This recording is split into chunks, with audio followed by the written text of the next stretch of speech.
Salve, salve rapaziada, vamos gravar mais um vídeo aqui, espero que vocês gostem. Hoje a gente vai falar aqui, a gente já fez um vídeo já, mas a gente vai fazer novamente, né? Que já abordou já essa mesma pauta, que é Jesus realmente existiu. A gente vai fazer mais um vídeo, espero que vocês gostem. Né? E a gente vai falar aqui as fontes, né? O que dentro da história, eu que estou estudando história agora, né? Estou fazendo faculdade de história. Então a gente vai falar sobre algo histórico, né? Eu já fiz um vídeo já, assim, mas não foi tão detalhado assim, com fontes, né? E estou fazendo esse vídeo novamente. Espero que vocês gostem aí. Vocês puderem, deixe o seu like. Puderem comentar também, ajuda bastante. Então, a existência, a gente vai pro vídeo agora, né? Mas assim, a existência histórica de Jesus é amplamente aceita entre historiadores. Já, já, já matou a charada aí já, né? Que consideram Jesus como uma pessoa real que viveu cerca de 2000 anos na região da Galileia, conhecido por suas pregações e crucificação, me desculpa, pelo poder romano. Embora não existam evidências arqueológicas diretas, há registros em documentos antigos, não cristãos e relatos de figuras históricas da época que confirmam sua existência, como escritos de Plínio, o Jovem, e referências em documentos judaicos da época. Historiadores e estudiosos de diversas áreas concordam que Jesus foi uma figura histórica real, não apenas um mito, e que sua existência não foi contestada pelos contemporâneos, mesmo que entre que se opunham ao cristianismo. Em resumo, a evidência histórica e o consenso acadêmico indicam que Jesus existiu como uma pessoa real, e a discussão entre estudiosos se concentram mais nos detalhes de sua vida e personalidade do que na própria existência. Aí tem quais fontes históricas independentes mencionam Jesus. Aí vamos ver. Aí tem aqui, ó, quais os argumentos dos historiadores contra a hipótese mitológica de Jesus ser um mito, né? Historiadores apresentam vários argumentos contra a hipótese de que Jesus foi um mito e que sua existência histórica é duvidosa. Os principais são: existe o independente e múltiplo, existem fontes independentes não cristãs que mencionam Jesus, como os escritos de Flávio Josefo, historiador judeu do século I, que viveu ali no século I, né, entre o ano 37 até o ano 100 depois de Cristo, e de Tácito, historiador romano, que viveu do ano 57 depois de Cristo até o ano 113 depois de Cristo. Já no comecinho ali do segundo século, né? Que reforça que Jesus era uma figura histórica conhecido fora do cristianismo. Consenso entre os estudiosos. A maioria dos historiadores especializados em história antiga e história do cristianismo consideram que um pregador chamado Jesus de Nazaré realmente existiu, baseado em evidências documentais e contexto histórico da Palestina da época. Presença de referências a Jesus em documentos judaicos e romanos. Embora raras, essas menções corroboram a existência de Jesus como alguém que teve um impacto significativo na época, diferente,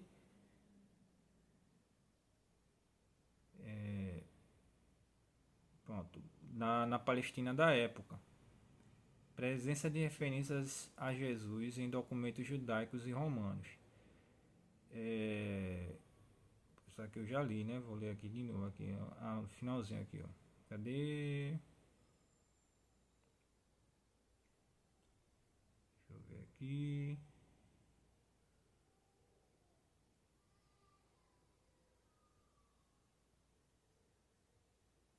Pronto, diferente de uma figura puramente mitológica. Pronto, aqui me achei agora. Coerência histórica. A narrativa da vida de Jesus, incluindo seu batismo por João Batista e sua crucificação pelo governo romano, é consistente com o ambiente político e social da época e que torna sua invenção completa e improvável. Ausência de fontes contraditórias significativas da época e que negam, sua existência. Se Jesus fosse somente um mito, estudiosos argumentam que seria esperado uma ausência total de relatos externos mencionando. Esses argumentos formam a base para o consenso majoritário da academia quanto à historicidade de Jesus, rejeitando a ideia de que ele seria apenas uma figura mitológica inventada posteriormente. Quais fontes históricas independentes mencionam Jesus?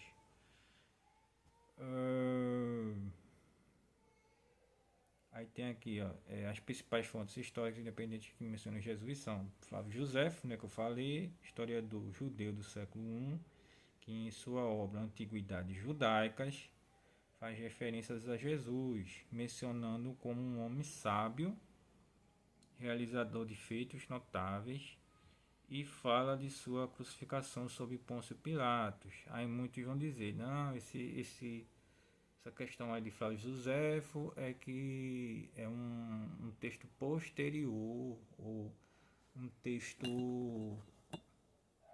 Quase o celular cai aqui. Ou é um texto mexido, né, por cristãos e tal. Mas essa alegação aí dentro da academia, até o texto mesmo, vamos dizer assim, um texto burlado, né, o texto mexido, existem alguns historiadores que dizem que de fato Flávio José falou aquilo mesmo, né? Texto interpolado, né, no caso, né?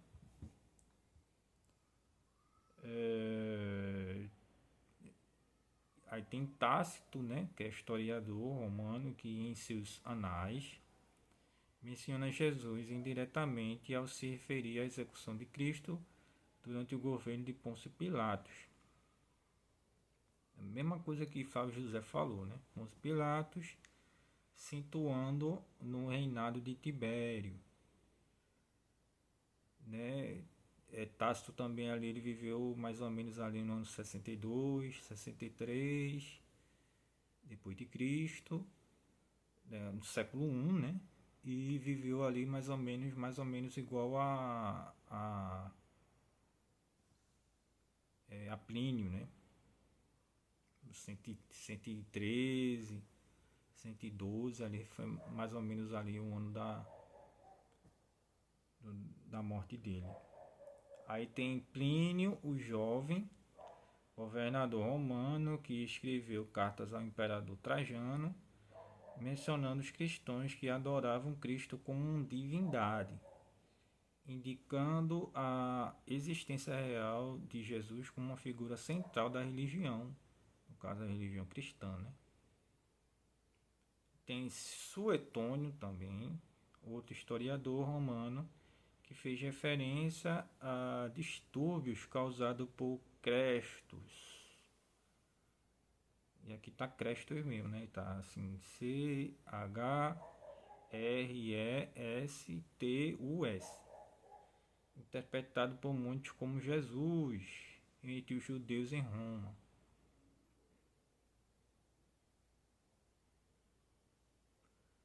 Essas fontes não cristãs confirmam a existência histórica de Jesus e são consideradas independentes dos textos religiosos cristãos, contribuindo para o consenso histórico sobre a figura de Jesus como uma pessoa real do primeiro século. Sem contar também os textos cristãos, né? Os textos cristãos eles foram escritos 20 anos depois da morte e ressurreição de Jesus. E, por exemplo, eu acredito que o texto de Tiago ele é mais antigo do que as cartas paulinas ainda, né? Que há um consenso aí que a carta de Tiago, a epístola de Tiago, né, começou a ser escrito no ano 44 depois de Cristo, no século I ali, né, até o ano 62. Tem uns que diz que é de 45 até 62 e tem outros que diz que é 49 até 62 depois de Cristo, mas século I ainda. Então, assim, é mais antigo do que as cartas paulinas, né? As cartas de Paulo começaram a ser escritas no ano 50 e os evangelhos foram escritos também posteriormente, né? Mas tudo ali dentro do século I, né? Tem muita carta ali de falando sobre Jesus. E como os evangelhos são usados como fontes históricas. Pronto. Vamos falar agora exatamente dos evangelhos, né? Vamos dizer assim, dos textos cristãos, né?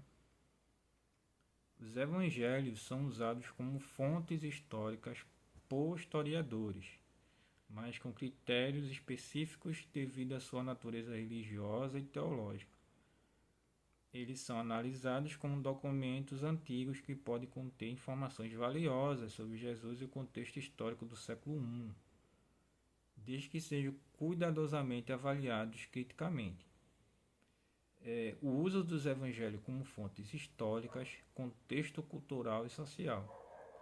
Os evangelhos fornecem informações sobre costumes, práticas religiosas, geografia e tensões sociais da Palestina do primeiro século, que ajudam a situar Jesus em seu ambiente histórico.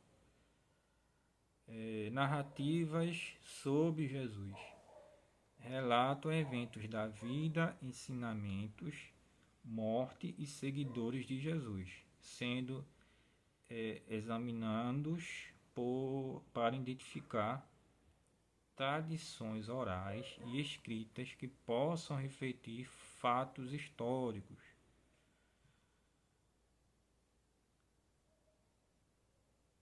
Aí vou passar aqui mais um pouquinho. Pronto, aí é o último texto agora, né? Da minha colinha aqui. Aí tem crítica histórica. Historiadores aplicam métodos como crítica da fonte, crítica da forma e crítica da redação para separar elementos históricos plausíveis de interpretações religiosas, lendas ou acréscimos posteriores. Corroboração externa. Os evangelhos são confrontados com outras fontes históricas independentes para avaliar eventos e características atribuídas a Jesus, como seu batismo e crucificação. Diferenciação entre relatos. O estudo compara as semelhanças e diferenças entre os 4 evangelhos para detectar camadas originais e posteriores, identificando o que pode ser consenso histórico. Em síntese, os evangelhos são usados como fontes valiosas, mas não isentas de vieses, exigindo análise crítica rigorosa para reconstruir aspectos históricos da vida de Jesus e do contexto no qual viveu. É isso aí, espero que vocês gostem do vídeo. Obrigado se verem até o final, né? É isso aí, fica com Deus, até a próxima. Fui.